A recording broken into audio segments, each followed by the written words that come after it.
Good morning, Thailand. My name is Alex, and I have some news updates from around Thailand and the ASEAN region for you this Wednesday, October 9th.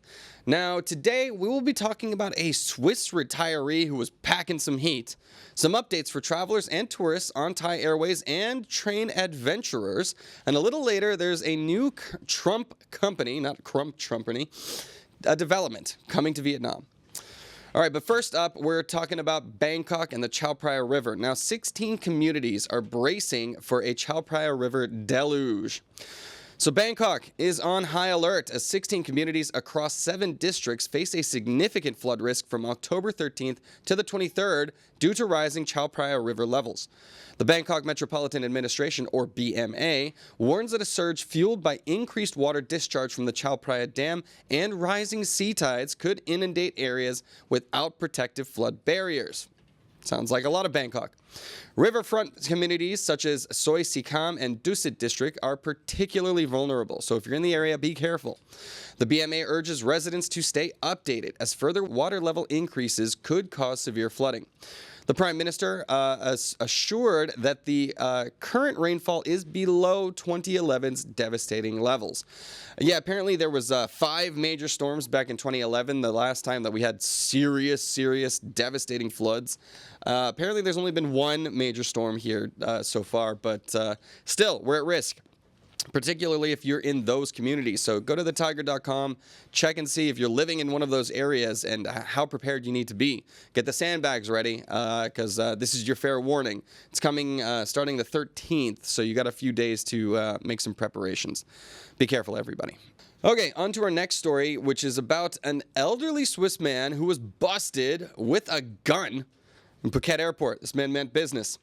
An 82-year-old Swiss man, Kurt Fritz Lolliger, was arrested at Phuket International Airport on October 7th after a handgun was found in his luggage during a routine security check. The firearm, identified as a short-barrel Astra caliber 6.35 825 model, mouthful, was detected at Gate 81 of the International Passenger Terminal around 8:30 p.m. The airport's X-ray image officer flagged the suspicious item, leading to Lolliger's detention by the Sakhu police for further investigation.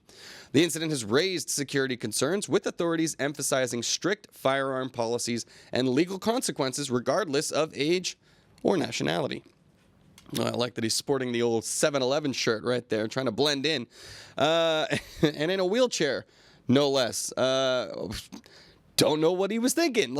I mean, we kind of live in this post-terrorism world. Nobody's allowed to have guns. Can't even bring on nail clippers, for God's sake. Pretty crazy stuff. So much for Swiss neutrality. But what do you think about what kind of punishment should be given to this guy? Was he just confused and old? How did he get it into the country is another question that raises more concerns. I'm not sure. I imagine he wasn't able to buy it here as a tourist or whatever. But I'm not sure how to feel about this one. And as an 82-year-old, what is the fair level of punishment for him? What was his intentions? I don't know. Some people just love their guns. Who knew the Swiss? The Swiss actually, we think about them for the neutrality, but they have a high level of gun ownership over there. So, yeah, weird one. All right, on to our next story. We're talking about the bus safety and road safety going on in Thailand, which is an ongoing issue, particularly in the wake of last week's tragedy involving the school children and teachers on the flaming bus. So the Prime Minister, Paetongtarn, has urged a swift update of laws to boost road safety. Hear, hear. Prime Minister Paetongtarn Shinawatra has called for a rapid update of Thailand's road safety laws following a tragic bus accident on October 1st. In a recent meeting, she stressed the need for stricter enforcement and law revisions to improve passenger safety. Key agencies, including the Transport and Interior Ministries, have been tasked with enhancing traffic safety measures. Suggestions include mandatory pre-departure bus safety demonstrations. An international forum on road safety chaired by UN Special Envoy John Todt will be held in Thailand next month, highlighting these efforts. The Senate is also reviewing urgent motions to address safety standards in public transport.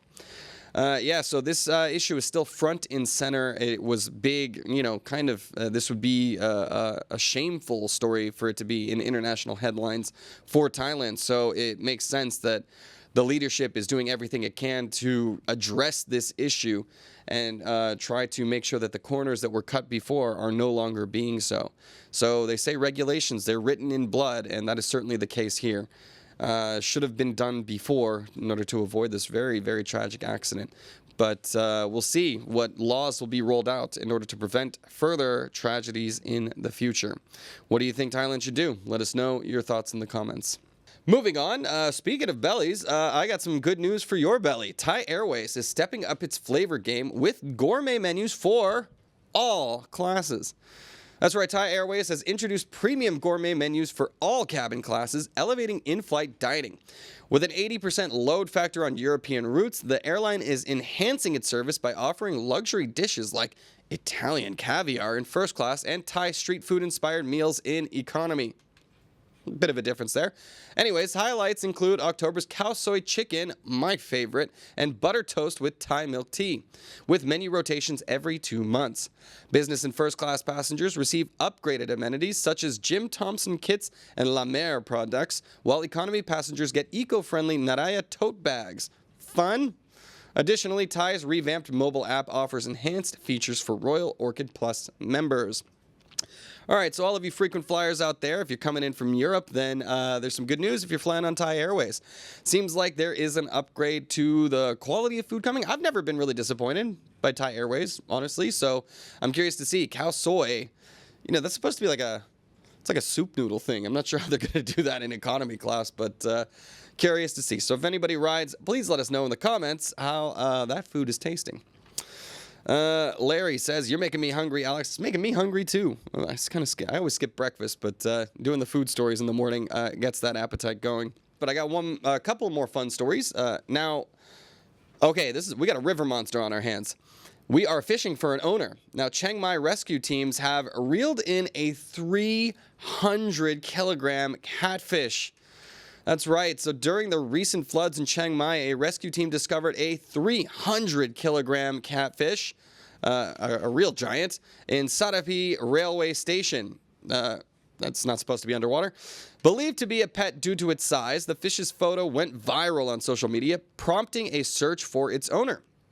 A Facebook user, Manoy Khan, claimed to be the fish owner, and it belonged to her family and had gone missing during the flood, though it's unclear if it was reunited with its owner yet. The floodwaters have since receded, and cleanup efforts are underway in the city. Another unusual discovery during the floods was a coffin that floated to a local man's home. Talk about an October Halloween surprise there. But yeah, good God, look at the size of that thing. Anyways, absolutely monstrous. Hopefully it gets reunited with its owner.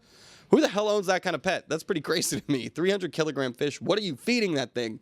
Good God. But yeah, I'm not sure what the record is. That's got to be something close to it. If not, nobody comes forward to claim it. I imagine those rescue teams will have a wonderful barbecue on their hands. Just kidding. Don't eat it. Reunite it with the owner.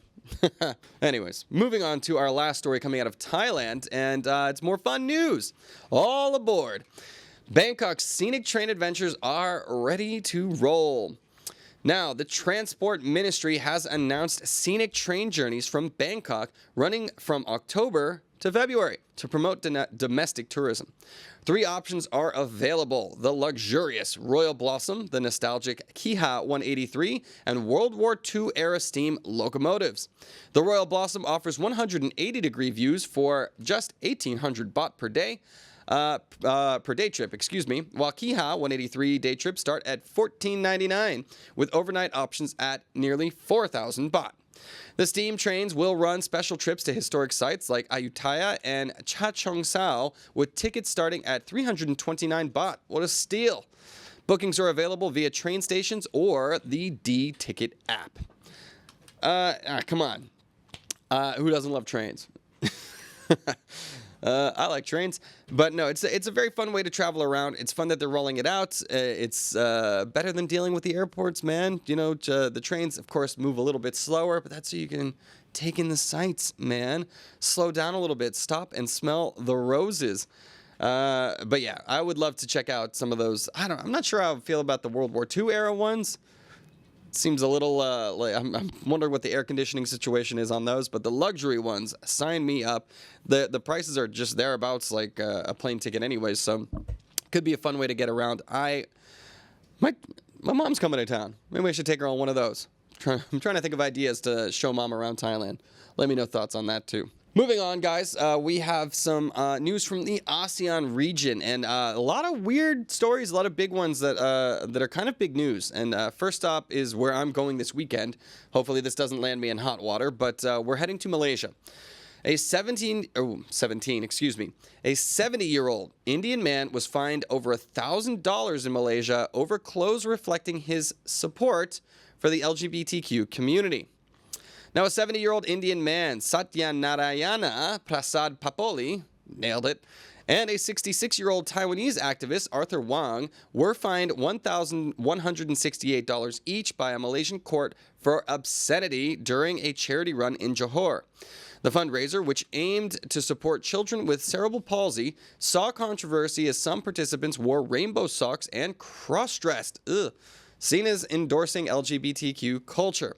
Papoli and Wong were arrested for allegedly wearing inappropriate attire, with Wong explaining his outfit was traditional clothing from Taiwan's Orchid Island. LGBTQ activities are generally rejected in Malaysia, and the incident sparked backlash. Yeah, I mean, like anything rainbow? You're going to arrest people for anything rainbow? Like, I don't know. It was rainbow socks. Now, the cross-dressing, okay, I can understand if Malaysia has laws on the books regarding that. That might be a step too far. But rainbow socks, like, really? Like, I've seen people, like, using rainbow little wraparounds on their luggage all the time just to identify their luggage at the carousel. It seems like we're getting really nitpicky over there, but hey, rules are on the books. I will be leaving my rainbow-colored support stuff at home when I head to Malaysia because I am just trying to enjoy my vacation. But especially an activist from Taiwan, right? That's one of the leading countries in East Asia. They were the first country to legalize gay marriage over there. Thailand hot on its heels later this year. But we'll see. It does not seem like countries like Malaysia, which have a very large Muslim population, are going to be joining that pack anytime soon. And as that goes on, if you're traveling there, make sure you adhere to their rules and respect their laws, because otherwise you will be facing, a not good time. So be careful, everybody. All right, got a scary story. It's October, so here's something horrifying for you, feeding my thalassophobia. A U.S. diver is feared dead after body parts have been found inside of a shark off of Indonesia. A 68-year-old U.S. tourist, Colleen Monfort, is believed to be dead after body parts matching a woman were found inside a shark caught near Timor-Leste. Monfort went missing on September 26 while diving with friends off Pulau Riau Island in Indonesia after being swept away by strong currents. The search lasted 8 days before being called off. The shark, caught by fishermen 75 miles from where she disappeared, contained body parts and diving gear. While authorities are investigating whether the remains are Monfort's, some friends dispute the shark attack theory, suggesting she likely died from a medical issue. Shark attacks are rare in the region, with just 11 unprovoked incidents in 275 years. That we know about. Okay, I don't know. Yes, of course, shark attacks are very rare, generally speaking. I doubt, this is one of those things where I doubt that she was actually attacked by the shark, but then after she passed away, sharks are scavengers of the sea, so then in that case, they might have gotten to her eventually. But either way, this is terrifying, and it just shows the power of the ocean, because she was initially swept away by the current. An experienced diver, but again, a little older, 68 years old. It's difficult to maintain that strength and endurance. Diving's no joke. I've done it plenty of times, and there have been times where I've been a little nervous, especially. I've seen sharks in the water too. Gets a little scary sometimes. But hopefully they can get to the bottom of this, make some sort of DNA match to really ensure that was her. But I doubt that we'll ever be able to get to the bottom of what really happened here. But hopefully it can bring some peace of mind to the family. And yeah, at least, doing something you love is a nice thing, but still, it's a terrifying way to go. Hearts go out, that's for sure. All right, moving on. We got a mystery case coming out of Cambodia. Now, a South African teacher has vanished in Cambodia after a dinner date.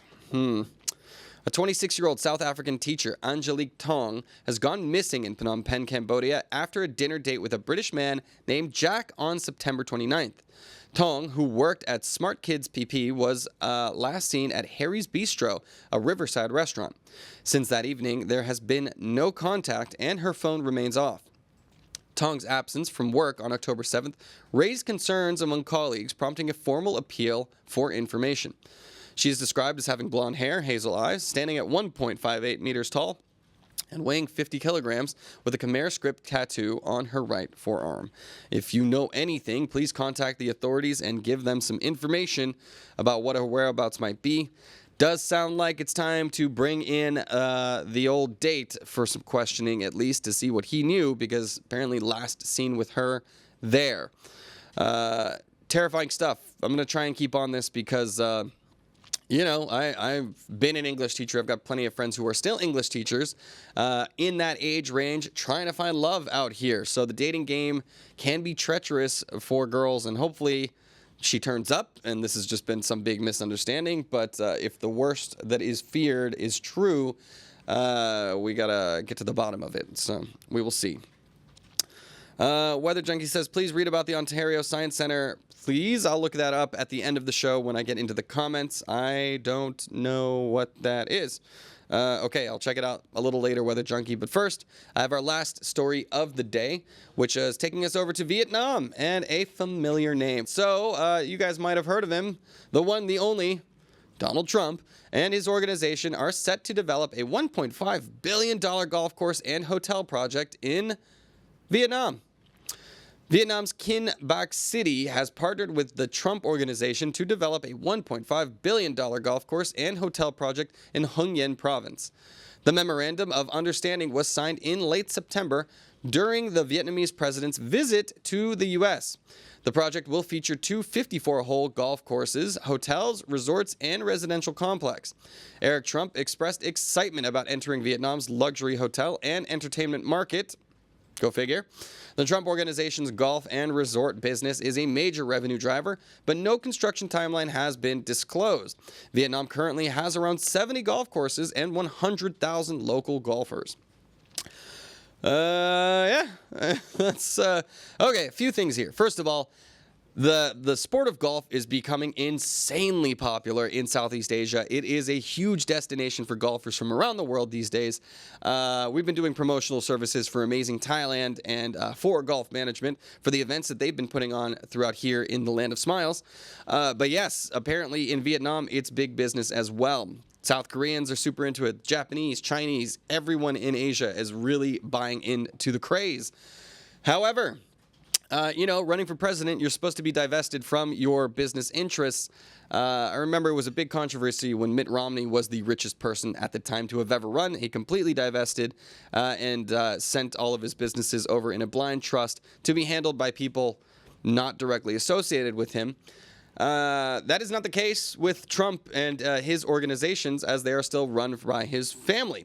The whole point of that is that you are not in direct contact with the people who are still running the businesses on your behalf, unless he is never talking to his children, which is also a fair theory. I have a feeling that that's not entirely above board, as many things Trump are not. But in any case, it is big business. And that's money on the table, so you can understand their desire to move into that market and create such a project, which will bring in tons of money and tons of jobs. I don't know. Thoughts? Let me know in the comments. Anyways, guys, let me get into the comments after I wrap up the show. That's been it for the Thaiger news, everybody. We have more updates at thetiger.com throughout the day, where you can also find those lottery numbers, Steven, if not on the app. But yeah, also head over. I love having you guys in the comments. We had like 90, 100 people in today. Go to ASEANnow.com, sign up over there, see what's going on with the expat community here in Thailand. You can figure out what's going on, get some travel tips, yada, yada, blah, blah, blah. I will be gone for the next 2 days, Thursday and Friday. Hopefully, Jay will be able to come in and keep you guys updated.